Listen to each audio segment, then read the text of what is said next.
that can't be fought. Alright. In this video, we're going to go over a few things that we already talked about in a couple of videos.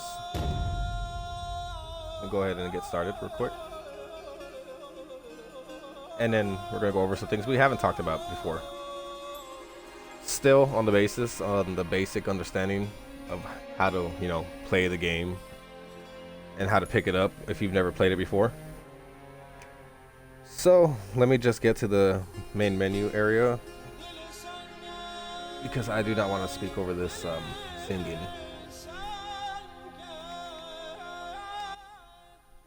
There we go. See, it took care of itself.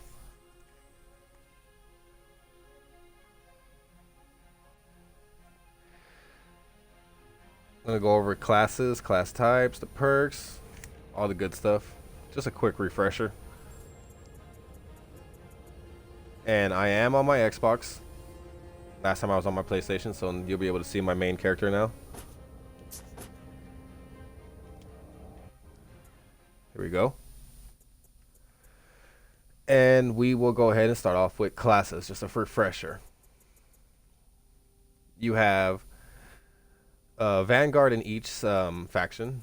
We have the Knights, which are yellow, the Vikings, which are red, and the Samurai, which are like this teal color.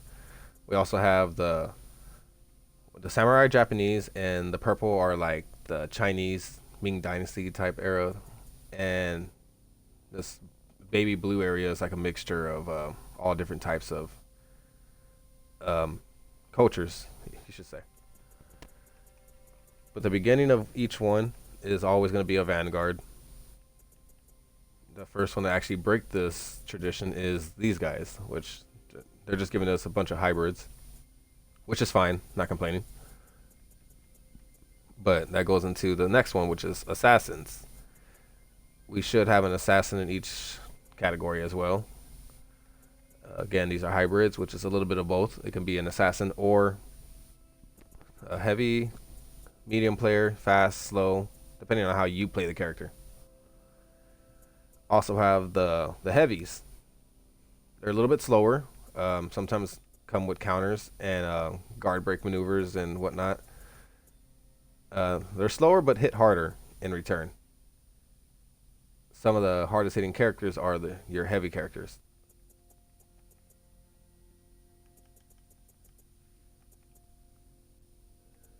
For example, Conqueror, he's fast now with his buffs, but I'm really not into all the nitty gritty on numbers and whatnot. I just here to give you a basic understanding before you get into the numbers game. For example, everybody wants Lawbringer to be a heavy because he like hardly has any hyper armor. I think that's what they call it, where it allows you to eat a hit and still attack your opponent. Your attack will still go through instead of you getting kicked out of your attack. Like your animation will get cut off if you don't have hyper armor, but if your hyper armor procs at the perfect time, you will eat the hit and it'll take damage, but you will just muscle through it and your attack will still go through. This character, who's full plated and complete head to toe armor, lacks any of that. But then we have Big Boy over here who can literally show his chest, and he has more hyper armor than the guy wearing full plate armor. Which, by the way, meet Mike Shigoki. This is my main character.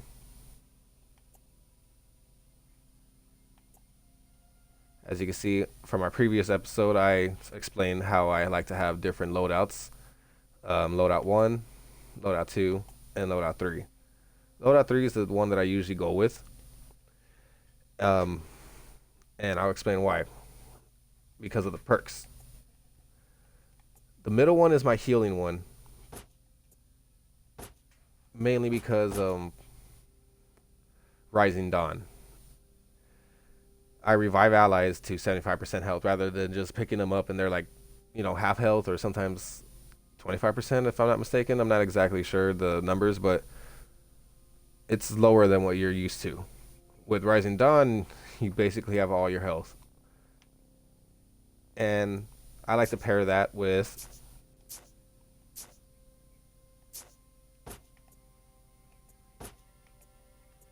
right here. I like to pair that with the feats. This I haven't talked about lately. Each character has their own unique set of feats. Well, not unique. All the DLC characters have unique feats that are at least one, two, or three of them are unique to the character. Sometimes four of them, if not one. But they will have repeating feats that show up on normal characters, like the characters that came with the game, the vanilla characters. This one I have them set with speed revive because it revives allies faster, obviously, and I pair that with my Rising Dawn, which gives them 75% more health. Well, not percent more, but like it raises it up to 75%. That's their health max whenever you pick them up, which is great. And I like to pair that with the Smoke Bomb because it used to be really strong, but it's not anymore. But I used to just drop that. And pick up my ally. I'll drop it right over their dead body and pick them up. It used to work. Now I think I like to go with Juggernaut because the only way you can really like mess with me is if grab me and guard break me out of my Juggernaut stance. But during my Juggernaut stance, I can take the hits and I would not be toppled, and I would just be standing over your body, picking you up with speed revive, and then boom, you have up to 75 health. That's good in my opinion. I like to pair them, so it's a good thing to go through your character, go through your feats, because you have like all these feats in each different category. It's pretty cool. um Normally you'll probably find some of these feats like mixed around a little bit, like for example speed revive might be over here but it'll be a third one. Like it just depends on the character. For this character, the first ones they give you are speed revive, short tempered, punch through, and staggering blow. Speed revive is speed revive. Short tempered, this actually used to be rock steady, one of my favorite crush perks of all time, but they got rid of it, which is fine. Not a big deal. I guess I understand. I'll be upset too if I popped revenge and my opponent doesn't fall to the ground because he has the rock steady, which is a little bit annoying. I get it, but it made me a god. But I don't need it. If I can't play with it without it, then I can't play the game at all. So now they gave a short tempered, which deals more damage for a short duration after taking damage from an enemy. So it's win-lose situation. It's risk equals reward, like I used to say in the other videos. You have to take a little bit of damage, and you will get that reward like immediately. As soon as that sword makes contact to your body and you didn't block it, your hands turn green, and that's a indication that yes, indeed, you do have a damage buff. So just wail on them, and then punch through. Makes sense with the Shigoki because he has a really big weapon. It's a cannibal, wooden cannibal, very unique cannibal, obviously, the one that I got.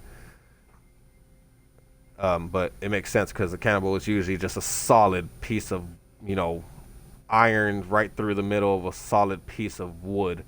And then all that's like held together with like, hardcore rivets, or they just, basic human ingenuity. And it's just an amazing weapon. And it's heavy. I don't even think I can pick one up.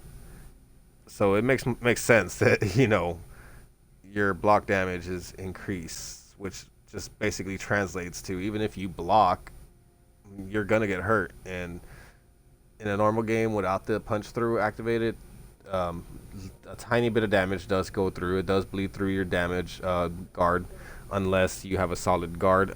But if you're like blocking with like a sword, if I'm not mistaken, and you get hit with like a Goki and you're just like blocking normally, I think a little bit goes through. I'm not mistaken. I could be wrong. But with punch through, like your block damage is increased. So obviously, like you'll see it tick harder whenever you block, and like whenever they block. I'm sorry, you attack and they block, it ticks harder for them. The damage, that is. Last one is staggering blow, one of my favorites. I have this in almost all my classes. Basically, when I activate it, it allows me to knock enemies to the ground, and the throws, of course, too. That's a good thing. But usually, when you get a throw, like a grab, you just want to right trigger with the Goki to send them flying with your baseball bat, pretty much. But you can throw them too and just knock them down. But I like to go with the baseball bat instead. It used the wasp bat, but I think they took that away too, which is fine. I never really used the wasp bat with Goki.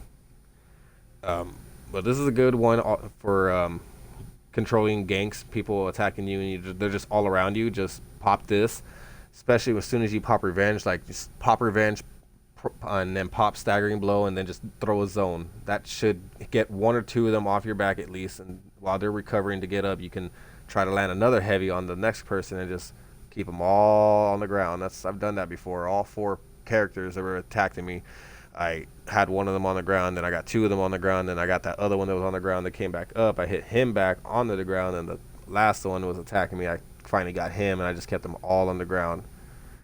It's a little bit harder to do. It's easier said than done, but it is possible. But that's the best case scenario. Worst case scenario, you at least just get one person on the ground, which is fine. It used to last a little bit longer, if I'm not mistaken, but it still does last a pretty decent amount of time. I've ran from C and ran all the way to A, and I still had it. At least 25% of it, enough to get like one or two good hits in. So these are the ones that it gives you. Like I said, each character is a little bit different. As the ones aren't Goki. Iron Lungs is a good one because he now has an ability where he can Naruto run, kind of like Shinobi can. But he just doesn't run like Naruto, but he's as fast as him, I guess. But sometimes you run out of stamina on accident, and this really comes in clutch whenever that happens. You just run. You can just keep running, and you don't have to worry about not making it to where you need to go just because you're out of stamina, because it's the worst. Like, if all else, like, just run Iron Lungs if you don't know what else to run. We also got Smoke Bomb. I talked about this briefly. It used to be a lot stronger, like really strong. You wouldn't be able to see the arrows. You wouldn't be able to lock on. You would lose lock on. All kinds of nasty things. Now it's just basically a confetti bomb going off in your face. You can still lock on. You still see the arrows. It's just a visual, smoke. Doesn't really like hurt your character too much. Longbow. This is a good one. I rarely use it, but it is a good one, especially when people are running away. It's self-explanatory. It's a longbow. It does damage. It's pretty good. Can't kill like 75 health people, but like 50, especially if they're like little characters like the Peacekeeper or something like that. You can sometimes one-shot those guys if they're a little low on health, but like they still got something to fight. Just shoot this at them if they're trying to run away from you or they're charging you. It's pretty funny. And Aerostorm. Usually I like using these kind of feats to bring with you in Dominion, because most of the times on the map you're on, depending on which map you are on, you can see the minions from your location. For example, on the map that has the Twin Angels location, which is A, I can see down to B, which is right in the middle, where you can jump off from the two ledges on the side right down to the middle with the burning wagon in the middle. That area right there, you can see that area beautifully. But the area right across from it is C. That's the one you want, the ones that has the minions in it. I'm sorry if I said B was... because every map it's kind of different, but for the most part B does have the minions. But on this map specifically, B does not have the minions, and it's actually a burning wagon instead, and C is actually the one that has the minion. But either way, my point still stands. From A, I can see directly over there to see where the minions are, and you can cast your Aerostorm straight onto them. Same thing with Citadel Gate. You can be on C and then look down at B, and you can also see A, but A is covered with a castle, so you can't really do much there. But unless they're fighting on the side with the ledges, that's a different story. But if you can see B and your little guys are just getting absolutely destroyed, just send these arrows. It's okay. You can kill a few of your guys just for the greater good and kill more of them. Sometimes they survive through it too, because they do have friendly fire protection on, so that's good. Just lay it on them and kill all the reds, because no matter what team you're on, it's always gonna be red. It used to be different back then. I remember I even have a video where my Goki was an orange outline and we were fighting blue characters. It doesn't do that no more, if I'm not mistaken. You only see blue characters that are your allies and the red, orange characters, whatever, depending on your eyesight. The orange characters are the enemies, no matter what. So just drop these arrows on the orange minions and you'll be good. And it's also really, really, really good for killing people, especially if like they're ganking your friend. Same scenario, like let's say you're just somewhere else random and you just happen to have a good eyesight on your friend, just getting absolutely slaughtered by like 2 or 3 other guys. Just drop this on it. He'll thank you. Even if he gets killed by it, he'll still thank you. And if you don't, then just block him. Throw farther. Okay, it's self-explanatory. This one's a little bit of a pain though, especially with Goki. You don't want to throw farther unless there's a wall, unless there's a ledge. This throw farther stuff, it really bites you in the butt, especially when you get a good grab and they're out of stamina and you just want to like throw them on the ground and get a good hit. You'll throw them like 2 football fields away, bro. Like you don't want this if all you're trying to do is like punish without walls and, you know, that kind of stuff. This is a perfect weapon for wall splatting. So fight near a wall. Throw this perk on and just throw this feet on and just boom, just every now and then, because Goki is one of those characters like you really got to read him, and chances are you're gonna get guard broken by him. And when that happens, you're either gonna get thrown away with the right trigger or you're gonna get thrown into a wall with throw farther. You'll be like, I'm good, we're not close enough, but this perk will surprise you. And when they hit that wall, you're already running towards them with that top heavy dash forward. And there's many other things you could do with that. Juggernaut. This is the one I have on my healer now because this one got nerfed. So this is the one I like to do now. Somebody is dead. I run up to them. I have quick revive on, and then I have this on. I'll pop Juggernaut as soon as I get over his body. I'll pop Juggernaut and see if there's one person follow me. He's not very smart, right? He don't really know too much about the game. He just starts attacking me, wailing on me. I'm taking the damage, but I have Juggernaut. High damage reduction, slippery, and uninterruptible. So even if he's hitting me, it doesn't matter. I'm still picking up friend. And look at this, speed revive. So friend's gonna get up a lot faster, and he's gonna have 75 health with the Rising Dawn perk, which is just as a refresher, right there at the bottom. Rising Dawn. Revive allies to 75% health. There you go. So pair your perks with your gear. That's the best thing to do. Hard to kill. Increased damage reduction when in low health. This is a good one whenever you have a build where you are a damage reduction build, and I do have one, so I'll explain more about this on that build when I actually get there. But keep in mind that the lower your health gets, the harder it is to kill you. And then pair this with short tempered, so every time you get damage, you're just dealing damage, and then you're just getting harder to kill. Like, bro, like, calm down, you know. And then also regenerate. Self-explanatory. You just can't be in combat. You can't be aiming at anybody. You just gotta be chilling, running away, and you automatically start regenerating health. So that's good. So it's always good to pair these two. Next, we're gonna go on to understanding that if you don't want something the way it looks, like, okay, like for example, let me fix this real quick before I forget. Speed revive. Juggernaut.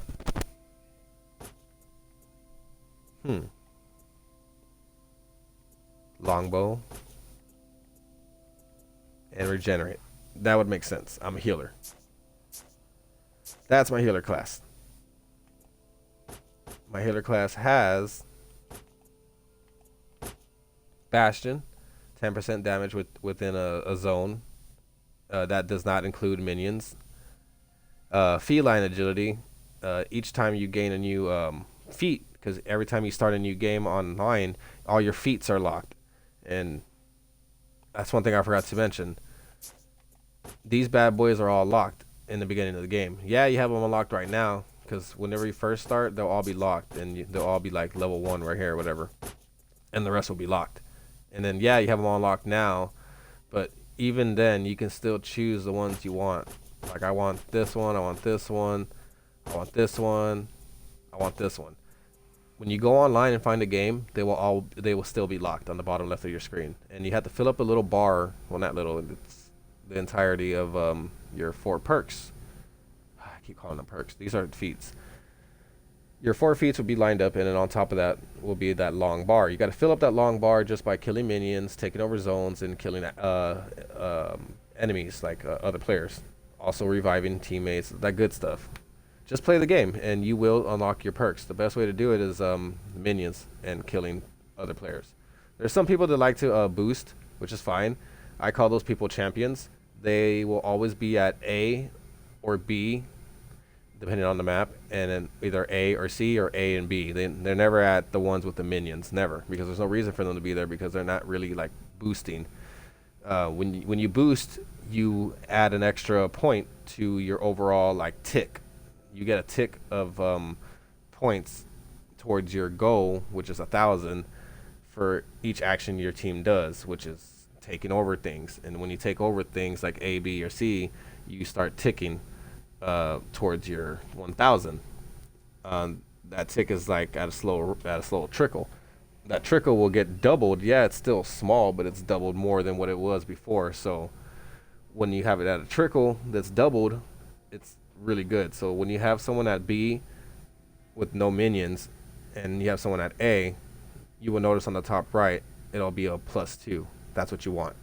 If you have +2 on all of them, and B with minions or C with minions will always be +2. Just keep in mind, if there's minions there, just take it over, and that's +2.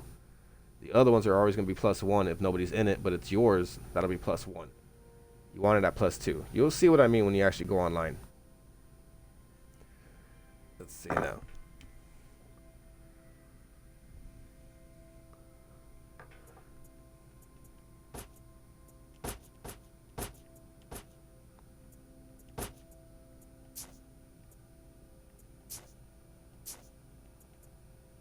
Okay, that one right here is my healer.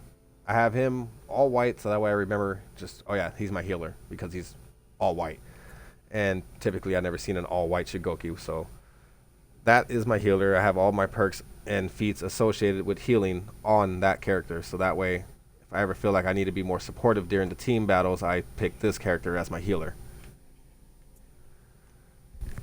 This one right here is more of my, I like to say my damage dealer.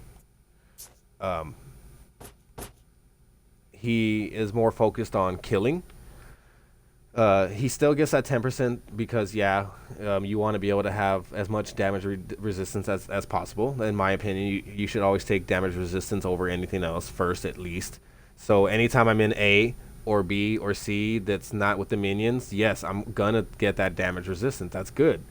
And then I'm more focused on killing, so I get 10 plus health upon a hero kill. That stacks on top of your execution bonus, which is how long you execute. In case you didn't know, the longer you execute, the more health you regain. So that's good. And then I have my last stand, of course. Gain an extra resistance whenever I'm in low health. Pairs beautifully with Bastion. And I just run around with this character. And I like to have this here because, it does the most pain, in my opinion. Like, I want to inflict much pain and damage to my opponent. My feats are throw further, short-tempered,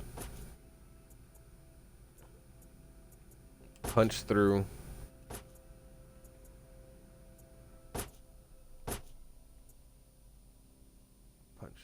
Which one is this one? Regenerate, yeah. Yeah, punch through an arrow storm. Yeah, I'm just not nice. Then my third loadout is my main loadout. This is my baby. This one has my most favorite perks and feats. I have Bastion, which is the 10%. We already went over that. And then the last stand, whenever you're in low health, critical, sorry, which is when your health bar is flashing red. When your health bar is flashing red, that indicates that you are indeed in critical health. So this perk is procking, so that's good. Vengeful Barrier.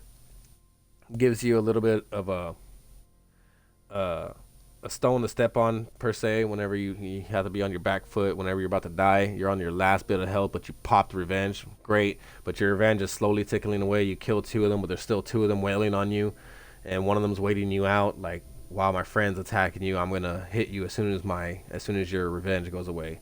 Okay, that happens. You're guarding the friend, great, but then that guy comes in out of nowhere, hits you, because your revenge goes away. But look, you have revenge barrier, a 25 health shield. So if as long as the hit isn't like registering for like 30 hit points or something, you're good. Um, because this typically means you could take at least one basic heavy attack, one basic light attack, and no, that does not mean on the head. Like, I know they do more damage if you land on the head. Head attacks do more damage, in case you didn't know. So this means side attacks, heavy slide heavies, all that good stuff. But if it's a charged heavy, it's like from Goki, no, that it ain't gonna matter. Even if you have the shield, it's gonna eat through the shield and your health. So just be careful with that.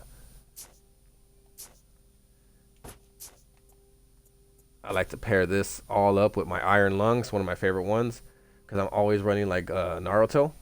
So I always run out of stamina. So this is a good thing to pop whenever you're out of stamina.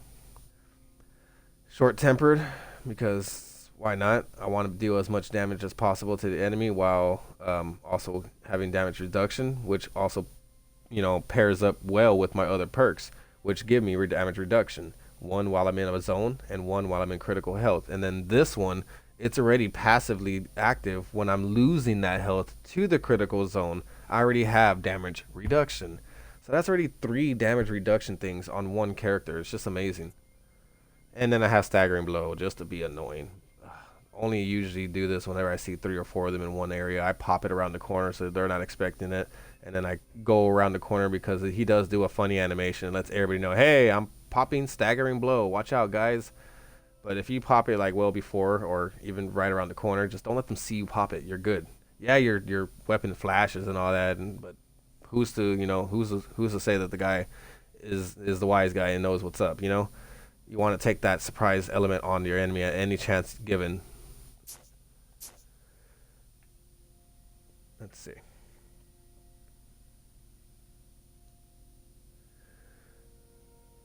Hmm.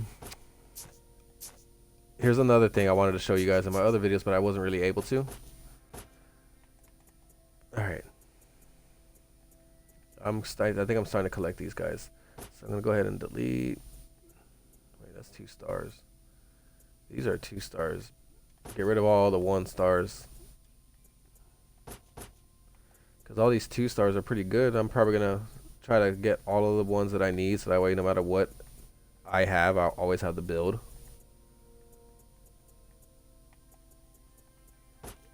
And if you're not understanding what I'm doing, I'm deleting items. Let's see on the bottom right. And it only has 1 star above the remedy and 1 star above the last stand. I don't need that. Like this one right here has 2 stars above the bastion and 2 stars above last stand. That's what I want. I don't want 1 star. I want 2 stars. So anything that it gives me 1 star, I get rid of.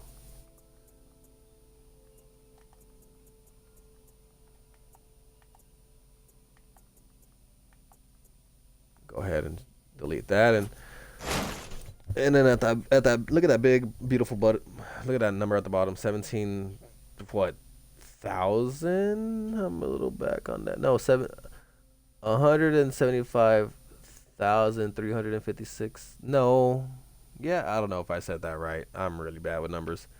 Big number right there. That's my anvil. That's my salvage. You use that to build your character and make them look pretty. Um, and look, there's the 180 4 stars that I was talking about in the other video. That's what you want. I don't know why, but yeah, that's what people do. Look, I got 180 on all of them. 180 right here, 3 perks. 180 right here, 3 perks. 180 right here, 3 perks. And what's the beauty of it? They're not the same. Like, I've seen people like, oh yeah, I got 180, I got 180. Yeah, okay, well, how many loadouts that are actually, different? Like this one has remedy, last stand, and bastion. Remedy, bastion, last stand, right?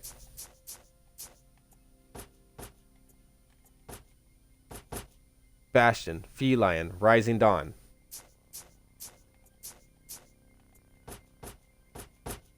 Bastion, Last Stand, Vengeful Berry. I mean, you just mix it up. I don't understand why some people just have just Bastion, Last Stand, Vengeful Berry. Like, this is like, okay, I get it, meta. And then that they have that for just all three. And the only thing that's different is just the way they look. Okay, I get it. It's however you want to play, but bruh, have a variety in your life. That's why you get bored and you're like, oh, screw that game, and I'm tired of playing the same character. Well, yeah, no one told you to play the same character until it was rep 70. You know, like just have fun, and always have at least one face, one chest, one arms, one weapon, one handle, and one pommel for each one of your loadouts. What I mean by that is, like, okay, for example, loadout 1 has this face, loadout 2 has this face, and loadout 3 has this face. They all looked like this at one point, but I got 3 of the same mask that look like this. So just imagine 3 skull masks right next to each other. And eventually I was able to change the way they looked. Like, for example, let's say I don't like the way this looks. I'm on Xbox right now, so on Xbox I press A over that. It brings up this little menu. I go to change look, and depending on your rarity, this is a legendary helm, so I'm gonna get legendary. Oh, excuse me. I'm gonna get legendary stuff.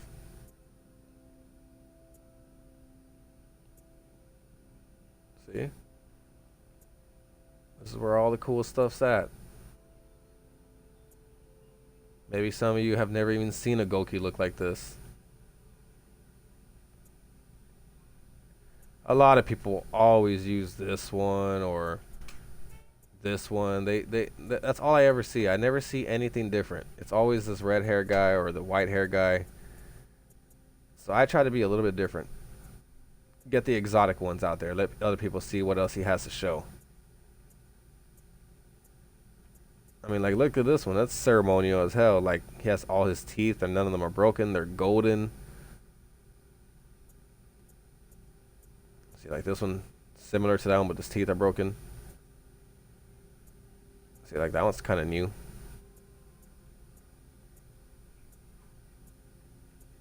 And it just gets better from there. You can do that to any piece of gear. You don't like the way this weapon looks,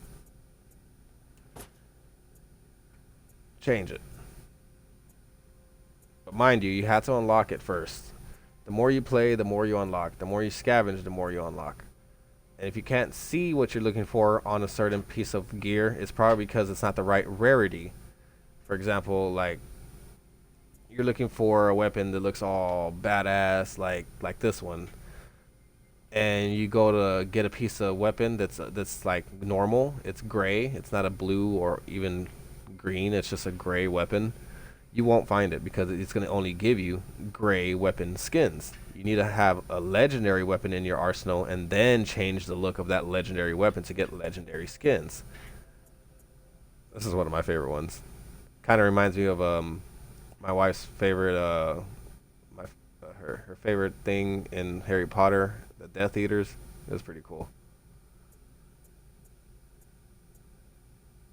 Yeah, the possibilities are near limitless. Near limitless, I swear. Like, what you can do to these characters, it's that's why I love this game. Look at that, like, golden honeycomb. Like, what? The back scratcher. Look at that. Look at these monsters, bro. Like, what? And that's all with just changed look. Just the more you play, the more you unlock, the more you customize.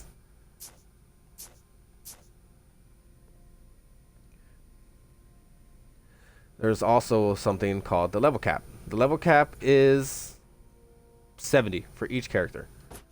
So, see, there's my progression. I'm almost there, like near halfway there. At the very end, which is rep 70, you get bragging rights. That's it. I mean, the game's got to stop somewhere, right? Unless you wanted to go forever. I'm level 1000 something, like, I don't know. But There is a level cap for each character, but that's each character. So I hit 70 for this character. I can still go to another character. Look at my Thor. Remember my Thor from PlayStation? Yeah, doesn't look nearly as good as they do on here. But yeah,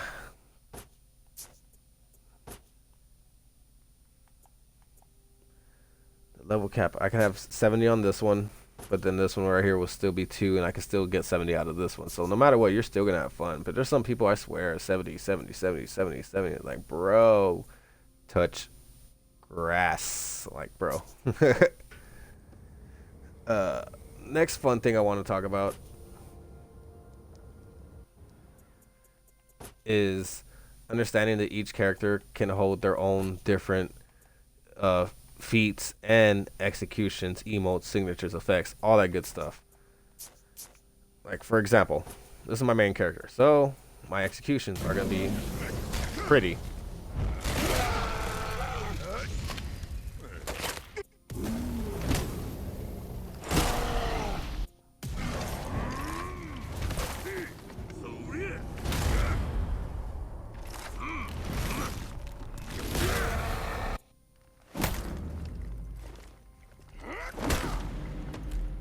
Okay. Why I want to talk about this is because if you don't know already, there's a list of executions for each character that have shared executions amongst each other and some that are very unique to them and only they can use them. A lot of these executions that are shared are used as like kind of like a screw you type execution. Each character can hold up to 4 executions. I'm on Xbox, so for me, unless you change your buttons around, it would be X or hold X. Those are the 2 buttons you would press. It's either X or hold X, and then Y or hold Y. Um, and those are your 4 different executions.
uh, with a little bit of decency for your opponent.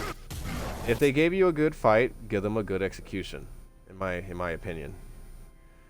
If they gave you a crappy fight, like just a bunch of spammy, nonsense, then yeah, do the longer execution. Now, if this guy is just hunting you down and will not let you breathe and is constantly killing you with his buddies and always runs away when it's just you and him, and then you finally catch him, go ahead and hold down that Y button.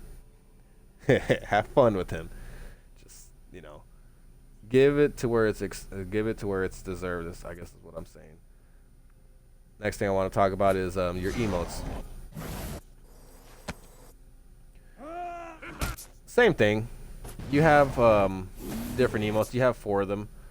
You have 2 in combat and 2 outside of combat. You want to have at least 1 bow or 1 like hand over your chest type.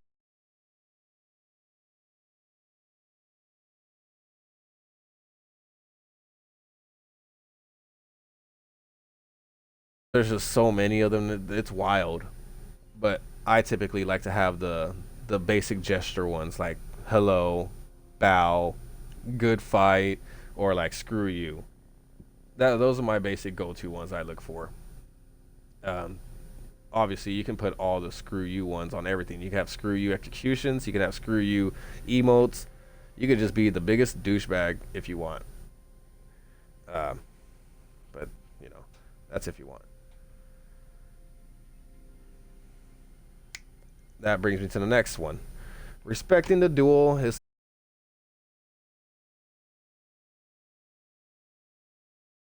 And then for other people, it's like, please do it. Like, I don't understand why you're attacking. I didn't ask for your help. It's like, bro, like you win, you win and you lose. You're damned if you do, and you damned if you don't. Um, for the most part, what I like to do is I like to watch. I'm not gonna lie. I do like to watch. And if my homie is getting his butt whooped, I will get in there and I will stop the fight. You got to worry about now. And sometimes we will jump him, and then the enemy pops revenge, kills my friend, but I end up always killing that guy first, and then I revive my friend. Him just get wailed on, and especially if he calls for help early, like before he even go health, like he only takes 1 hit and then he starts calling for help. I'll jump in there. I'm not gonna just stand watching because I don't want to give him revenge. And some people don't understand, like, you need to play around that revenge meter. Don't lock on. If you're not attacking, don't lock on. Like, let's say there's 3 of us there. One of your friend is fighting the enemy. You are looking at the enemy, but your other friend is locked onto that enemy, but he's not fighting. That's 2 people locked onto him already. As soon as I get in there and start fighting because he's calling for help, but my other friend doesn't want to jump in, that's 3 people locked onto him. He's already getting 3 times the multiplier for revenge buildup. So if you're just watching, don't lock on. You're giving him multipliers. Don't do it. But that's another thing for another story.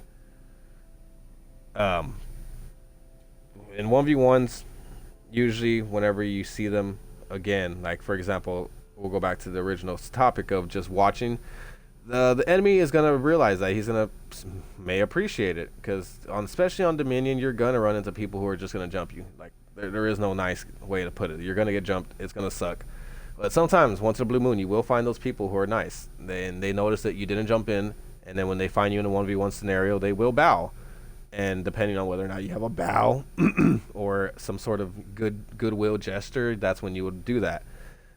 All that it's doing is just initiating the fight. Like, I'm ready to fight, you ready to fight, let's go, let's do it. And not know, oh, you hit me first, so I wasn't ready. There's none of that. Just you bowed, I bowed, let's go, let's get to it. And believe it or not, I've had situations where that's happened to me several times, and another one of my homeboys come and tried fighting him, and I would immediately just unlock and just let him fight him. And 9 out of 10 times, my friend would kill that guy, and the guy would come back and be upset with that guy, with my friend, and then they will start fighting, but I won't fight. I would just go hit B or go hit A. I'll go somewhere else, um, because we already have that mutual understanding. Like, we're not gonna jump each other unless we have to. My friend jumps you, I'm gonna jump in. If your friend jumps me, my friends are gonna jump in. Like, it's just how it's gonna work. Um, other than that, I think that's everything. I think that one right here. No, no. This is my quick one. That's quick. This is the longer one. No, no, no, no. This is the longer quick one. I have wolf head on him yet, but that's fine. That's the longer one. And then that one, I like that one. Sheer, like mass and destruction. Like, look at, oh my god, I love it. I like to use this one on people who really give me a bad time. And then of course there's this one. This is the one I use. F you. Like, I do not like you. I want you to feel every bit of it.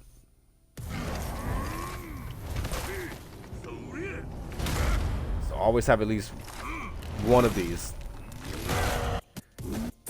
But like I said, there's people that just don't care. They'll get the ugliest ones. They'll get the ugliest ones, and they'll just no matter what, they'll hunt you down. They'll continuously use this over and over. You just got to get used to it. You got to get used to being on the crap end of that. But just the way you play, the way you set up your characters, that's just how it goes. How you play it, how you want to play. You want to be a prick, you can be a prick, or you could be a benevolent player and, just help your characters and, somehow help out your enemies too by not participating in jumping. But when it all comes down to it, just have fun. Who cares? If they get revenge, keep fighting. They're not invincible. They just have unlimited stamina and a health shield over their entire health, and it only lasts for like what, 5-10 seconds. So just wail on him. But that's it. That's everything. This has been Black Sheep Indefinitely, and I'm signing off.